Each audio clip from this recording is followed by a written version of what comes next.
साथियों, मैं doctor Anil Kumar Jain, associate professor एवं निदेशक शिक्षा विद्यापीठ वर्धमान महावीर खुला विश्वविद्यालय कोटा, एक बार पुनः आपके समक्ष शिक्षा मनोविज्ञान की विभिन्न इकाइयों की चर्चा की श्रृंखला में उपस्थित हुआ हूं।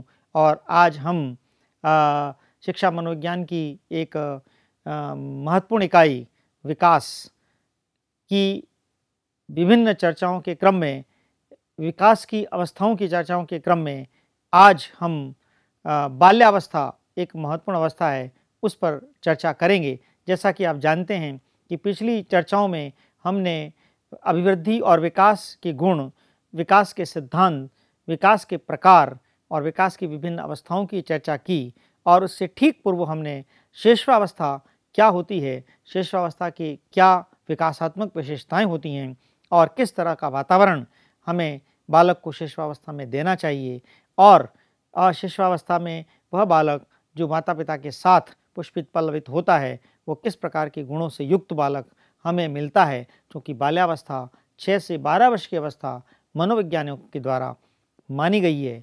जितने भी मनोवैज्ञानिक हैं, चाहे सेले हैं, चाहे रॉस हैं, चाहे हरलॉक हैं, चाहे काल्सनिक हैं, सभी मनोवैज्ञानिकों ने बाल्यावस्था का जो काल है वो 6 से 12 वर्ष की अवस्था को माना है। और सामान्यकृत भारतीय दृष्टिकोण से भी अगर हम इस अवस्था का काल देखें तो ये 6 से 12 वर्ष का काल बताया गया है। इसलिए जैसा कि हम जानते हैं कि 6 वर्ष की आयु में बालक विद्यालय में, चूँकि माता पिता के साथ अभी वो बड़ा हो रहा था, उस घर के परिवेश से निकलकर विद्यालय में हमें प्राप्त होता है।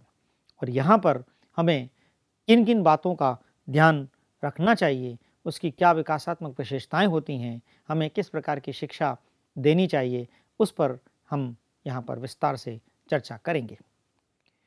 दोस्तों, बाल्यावस्था 6 से 12 वर्ष की अवस्था मानी गई है और इसकी जो विकासात्मक विशेषताएं हैं, इसको कई नामों से पुकारा गया है। और कई बार आप जानते हैं विभिन्न विश्वविद्यालयों की परीक्षा प्रणाली आजकल बहुविकल्पी और अति लघुतरात्मक परीक्षा प्रणाली भी अपनाई गई हैं। और उस दृष्टि से भी आप देखें तो हमें छोटे छोटे बिंदुओं पर विशेष यहाँ ध्यान देने की आवश्यकता है। अगर परीक्षा में पूछा गया कि बाल्यावस्था को और किस नाम से जाना जाता है, तो आप देखिए बाल्यावस्था का एक दूसरा नाम स्फूर्ति की अवस्था भी है। बाल्यावस्था को स्फूर्ति की अवस्था कहा गया है। जितनी स्फूर्ति इस अवस्था में दिखाई पड़ती है, किसी भी अवस्था में आपको नहीं मिलेगी। इसलिए जितना मोटर डेवलपमेंट यहाँ पर होगा बालक का, मोटर डेवलपमेंट की जितनी है ना, आप जानते हैं गति अवस्था जिसको कहते हैं, जितनी यहाँ पर परिस्थितियाँ देंगे, बालक उसी दृष्टि से अपनी मांसपेशियों का उत्तम संयोजन और संतुलन करते हुए वह इस अवस्था को विकसित कर पाएगा। इसलिए बाल्यावस्था को स्फूर्ति की अवस्था भी कहा गया है। रॉस एक प्रसिद्ध मनोवैज्ञानिक हैं, वो इस अवस्था को मिथ्या परिपक्वता काल कहते हैं। प्स्यूडो मैच्योरिटी, मिथ्या परिपक्वता। यद्यपि वो परिपक्व हुआ नहीं है, लेकिन उसे भीतर ऐसा लगने लगता है कि मैं परिपक्व हो चुका हूं, मैं सब कुछ ऐसे व्यवहार कर सकता हूं जैसे बड़े कर रहे हैं, और उसको लगता है कि मेरे इस व्यवहार पे प्रशंसा मिल रही है, तो उसे विशेष अंदर से एक आत्मानुभूति होती है कि मेरे व्यवहार को स्वीकारा गया है। इसलिए यद्यपि वो मैच्योर हुआ नहीं है, लेकिन मिथ्या परिपक्वता की स्थितियां वो महसूस करता है। इसलिए रॉस ने इस अवस्था को मिथ्या परिपक्वता काल भी कहा है। इस बाल्यावस्था की जो प्रमुख विशेषताएं हैं, शारीरिक विकास में स्थिरता। स्थिरता से मतलब यहाँ पर यह नहीं कि रुक गया, लेकिन शैशवावस्था में जो ग्रोइंग, जो डेवलपमेंट हुआ है, वो डेवलपमेंट यहाँ पर उस गति से नहीं होता है ना। यद्यपि लंबाई बढ़ेगी, शरीर का आकार बढ़ेगा, लेकिन वो जो गति का परसेंटेज शैशवावस्था में था, उतना परसेंटेज अभी यहाँ पर बाल्यावस्था में नहीं होता। इसलिए कहा गया इसमें स्थिरता होती है, एक हॉरिजॉन्टल स्थिति बनती है, फिर धीरे धीरे गति थोड़ी धीमी होती है, और फिर किशोरावस्था तक जितनी उत्तम उसकी शारीरिक स्थिति बननी चाहिए वो बन जाती है। हाँ, मानसिक योग्यताओं में वृद्धि, क्योंकि शैशवावस्था में उसने संज्ञान की दृष्टि से जितने भी उसमें तत्व आने चाहिए, उन तत्वों की स्थितियां बन जाती हैं। और ये माना गया है कि बुद्धि का लगभग 50% विकास शैशवावस्था में ही हो गया है। तो फिर यहाँ पर तो निश्चित रूप से मानसिक योग्यताओं में वृद्धि के अवसर मिलेंगे, क्योंकि उसमें सभी प्रकार के कॉग्निशन, कॉग्निटिव पावर उसमें आने लग गए हैं। इसलिए अब मानसिक योग्यताओं में वृद्धि भी हमें इस अवस्था में दिखाई पड़ती है। और एक बहुत महत्वपूर्ण विशेषता बाल्यावस्था में हमें दिखाई पड़ेगी, और वह है जिज्ञासा की प्रबलता। सबसे ज्यादा क्यों और कैसे के प्रश्न बालक इस अवस्था में पूछता है। ऐसा क्यों होता है? चंदा मामा कहाँ चले गए? ये पेड़ ऐसा क्यों हो रहा है? मतलब न जाने प्रकृति में उसे इधर उधर जो भी दिखाई पड़े, और इस विश्व में जितना भी क्यों है वो सब मेरे ज्ञान के विषय में आना चाहिए, और मैं भीतर क्यों क्यों क्यों क्यों जानता रहूं और कभी मेरे इस जानने की शक्ति समाप्त न हो। ऐसी अवस्था में बालक हमें दिखाई पड़ता है। देखिए, कल्पना कीजिए कितनी उत्तम विशेषता बाल्यावस्था में दी गई है। इसलिए जितना क्यों बालक यहाँ पर करता है, उस क्यों को दबाइए मत, उस क्यों की संतुष्टि करिए, उसके उत्तर दीजिए, बालक की बुद्धि का विकास होगा। इसलिए क्यों और कैसे के जो प्रश्न बालक यहाँ पूछता है, ये बहुत अच्छी बात है। अगर बाल्यावस्था में कोई बालक क्यों और कैसे के प्रश्न नहीं करता है तो चिंता की बात है। जबकि माता पिता और अध्यापक ये क्यों और कैसे से परेशान हो जाते हैं और कहते हैं परेशान कर रहा है, इतने प्रश्न करता है। लेकिन एक अध्यापक के रूप में, चूंकि आप शिक्षा मनोविज्ञान के ज्ञाता हैं, इसलिए आप कभी परेशान नहीं होंगे। आप उसके प्रश्नों की स्थितियां जब बनेंगी तो आप खुश होंगे कि हाँ, इसका विकास अच्छी तरह से हो रहा है।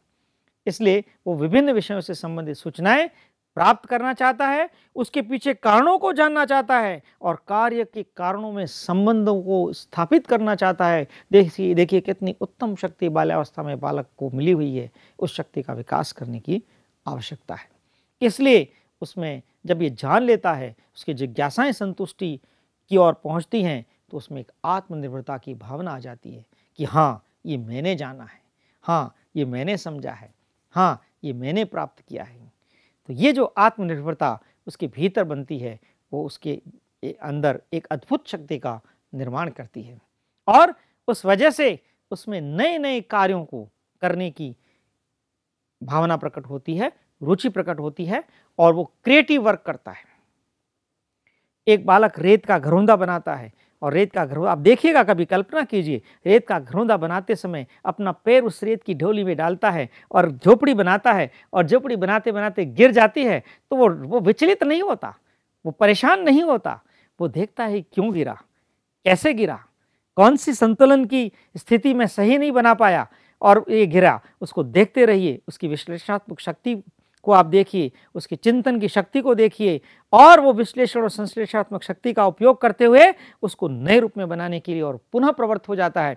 उसकी क्रिएटिविटी देखिए, इनबिल्ट क्रिएटिविटी जो बाल्यावस्था में बालक को मिली हुई है, उसका विकास करना हमारा दायित्व बन जाता है। इसलिए बाल्यावस्था में रचनात्मक कार्यों को करने की प्रवृत्ति में सबसे ज़्यादा बालक में दिखाई पड़ती है। सामाजिक तथा नैतिक गुणों का विकास, यहाँ पर वो सोशल बिहेवियर भी सीखता है, और कुछ नैतिकता की बातें भी वो सीखता है, और यहाँ पर हम उसको सामाजिकता और नैतिकता की परिस्थितियाँ देते हुए इन दोनों गुणों का विकास भी हम कर सकते हैं। सामूहिक प्रवृत्ति की न्यूनता, है ना, सामूहिक प्रवृत्ति मतलब यहाँ पर वो अपने आप को खुद ही सक्षम रूप में प्रस्तुत कर सकता है। समूह ने काम किया, ऐसी स्थिति नहीं आए, और वो चाहता है कि मैं खुद ही अपनी क्षमता को प्रस्तुत करूं, इसलिए वो न्यूनता हमें दिखाई पड़ती है। बहिर्मुखी व्यक्तित्व का विकास, अपने आप को प्रस्तुत करना चाहता है, बाहर प्रकट करना चाहता है, अपनी क्षमता को दुनिया के सामने लाना चाहता है, इसलिए बहिर्मुखी व्यक्तित्व का विकास इसमें बताया गया। संग्रह प्रवृत्ति, सब कुछ जो करेगा वो उसको खुद यहाँ पर मेरा है और मैंने ये अपनी क्षमता से अर्जित किया है, इसलिए उसमें संग्रह की प्रवृत्ति दिखाई पड़ती है। काम प्रवृत्ति की न्यूनता, यानी कि सिगमंड फ्राइड कहते हैं कि जो शेषावस्था में काम प्रवृत्ति दिखाई पड़ रही है, वो काम प्रवृत्ति की स्थिति यहाँ पर उसमें दिखाई नहीं पड़ेगी। रुचियों में परिवर्तन, रुचियाँ स्थायी नहीं बनती, आज बनी है और वो रुचियाँ थोड़े दिनों तक रहेंगी और लगता है कि उसमें मुझे संतुष्टि नहीं मिल रही है, तो रुचियों में परिवर्तन भी दिखाई पड़ते हैं। इसलिए उस दृष्टि से हमें बाल्यावस्था में कैसी शिक्षा देनी चाहिए, उस पर हमें विशेष विचार करने की आवश्यकता है। तो बाल्यावस्था को मानव के संपूर्ण जीवन की आधारशिला स्वीकार किया गया है। इसलिए यहाँ पर ध्यान रखिए, ये इसका आधार है। आगे उसका व्यक्तित्व का निर्माण कैसा होगा, उस आधार को ध्यान में रखते हुए हमें यहाँ पर उसकी शिक्षा की व्यवस्था करनी चाहिए। इसलिए शिक्षा व्यवस्था के लिए क्या क्या बातें ध्यान में देनी चाहिए? नंबर 1, शारीरिक विकास पर ध्यान देना चाहिए। अगर शरीर रूप में अगर विकसित नहीं हुआ है अगर, तो फिर अन्य सारे विकास भी अवरुद्ध होंगे। वो उत्तम वातावरण को वहाँ पर लाभ न ले पाएगा, शिक्षा अर्जित नहीं कर पाएगा। बाल मनोविज्ञान पर आधारित शिक्षा होनी चाहिए। खेल तथा क्रिया द्वारा शिक्षा की बात करनी चाहिए और भाषा विकास पर भी हमें बल देना चाहिए, क्योंकि लैंग्वेज डेवलपमेंट का भी यहाँ उत्तम काल है। खेल के द्वारा बालक सीखता है। एक्टिविटी बेस्ड यहाँ पर हमें प्रोग्राम देने चाहिए, क्योंकि एक्टिविटी के माध्यम से और खेलों के माध्यम से वो शिक्षा शीघ्रता से अर्जित कर सकता है, न कि रटंत विद्या से। इसलिए यहाँ पर हमें खेलों के द्वारा और क्रियाओं के द्वारा शिक्षा की परिस्थितियाँ देनी चाहिए। रोचक पाठ्य सामग्री उपलब्ध कराना चाहिए। उसकी क्यों की जो जिज्ञासा की जो स्थिति है उससे हमें संतुष्ट करना चाहिए। सामूहिक प्रवृत्ति की पुष्टि करनी चाहिए। क्रिएटिव वर्क करने की व्यवस्था हमें करनी चाहिए। संचय प्रवृत्ति का प्रोत्साहन करना चाहिए, क्योंकि जितना संचय प्रवृत्ति यहाँ करेगा उतना वो उत्तम स्वयं का कार्य वहाँ पर दुनिया के सामने प्रकट कर पाएगा। उसके जो सामाजिक गुण, जो सामाजिक वातावरण से उसमें विकसित हुए हैं, ऐसे उसका भी विकास हमें करना चाहिए। और नैतिक शिक्षा, जो कि यहाँ पर नैतिक गुणों का विकास भी उसमें होने की स्थिति आ रही है, इसलिए नैतिक शिक्षा भी हमें उपलब्ध करानी चाहिए। इस दृष्टि से हमने देखा कि बाल्यावस्था बालक के विकास की दृष्टि से कितनी उत्तम अवस्था है और उसके संपूर्ण विकास का एक आधार है।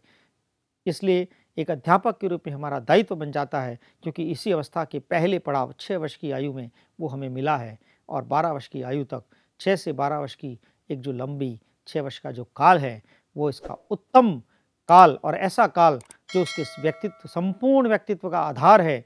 इस आधार को अगर हमने अच्छा बनाया, इस नींव को हमने अच्छा बनाया, तो एक उत्तम व्यक्तित्व का निर्माण हम कर सकेंगे। ऐसे बालक का निर्माण कर सकेंगे जो समाज में अपनी विशेष भूमिका निभा सकेगा। उसी को ध्यान में रखते हुए, उसी अपेक्षाओं को ध्यान में रखते हुए हमने आज की इस चर्चा परिचर्चा को यहाँ पर प्रस्तुत किया है। मुझे पूर्ण विश्वास है कि हम सब शिक्षक समुदाय के लोग इस चर्चा को अच्छी तरह से समझते हुए हम हमारे विद्यार्थियों के लिए कुछ कर सकेंगे, उसके जीवन का आधार संपुष्ट कर सकेंगे और एक अच्छा नागरिक निर्माण कर सकेंगे। इसी आशा के साथ आज की चर्चा आपने ध्यान से सुनी, उसके लिए पुनः धन्यवाद।